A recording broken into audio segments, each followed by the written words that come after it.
Bom, agora, ainda na página 59, o item 35 do nosso material didático, os bárbaros conquistam Cartago.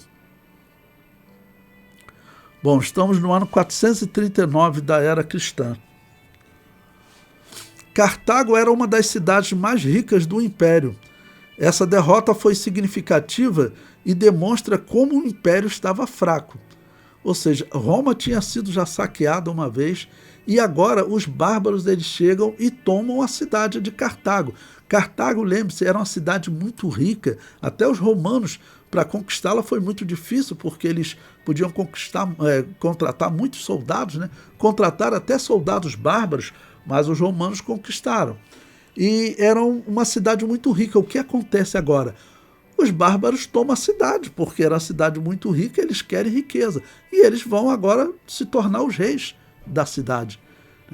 Ou seja, o Império Romano perde uma galinha dos ovos de ouro, como se diz, quando você perde um recurso financeiro que era importante para o Império. Tá, ok? Então eu comento, Cartago era uma das cidades mais ricas do Império. Essa derrota foi significativa e demonstra como o Império estava fraco. Neste período, era comum os pagãos acusarem os católicos de serem os responsáveis pela queda do Império. Nós vimos até obras que foram escritas defendendo os católicos, né? Os pagãos diziam, aí, tá vendo? Quando o paganismo dominava essa terra aqui, a situação era melhor. Bom, em termos de conquista, é fato, né? Nesse período agora eles estão mais fracos. Porém, Constantino, por um certo lado, ele foi muito vitorioso contra os pagãos, né? O comentário prossegue. Quando Roma seguia o paganismo, dominava o mundo, diziam eles. Quando se tornou católico, caiu em desgraça, diziam eles. Para piorar a situação, os católicos afirmavam que este era o reino de Deus, profetizado em Apocalipse 20. O reino que duraria 1000 anos. Haviam se passado 127 anos, desde Constantino, né? E a paz não chegava. E conforme o tempo passava, a paz era vista mais distante, porque o império está se enfraquecendo.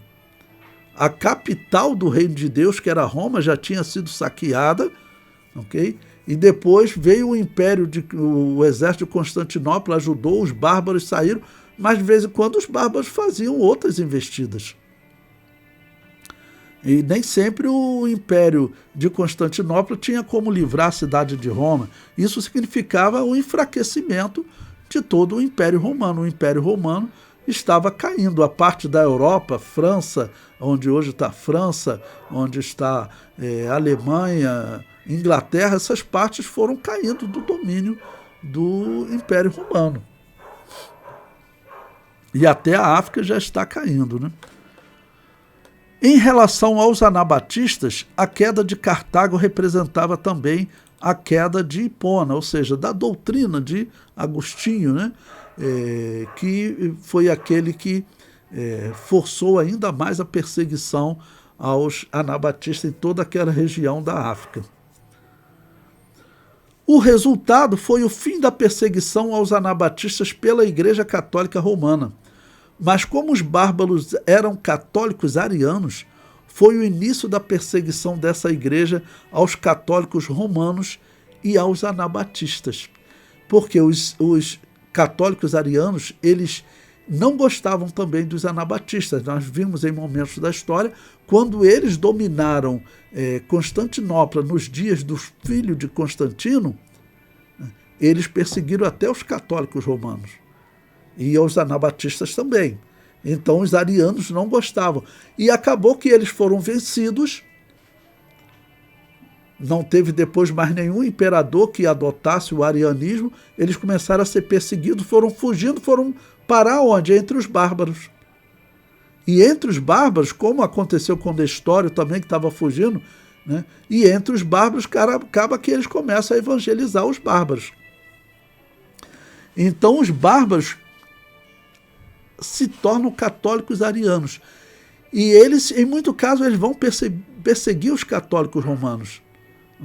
Eles só não vão destruir o Papa, eles vão manter um certo respeito pelo Papa.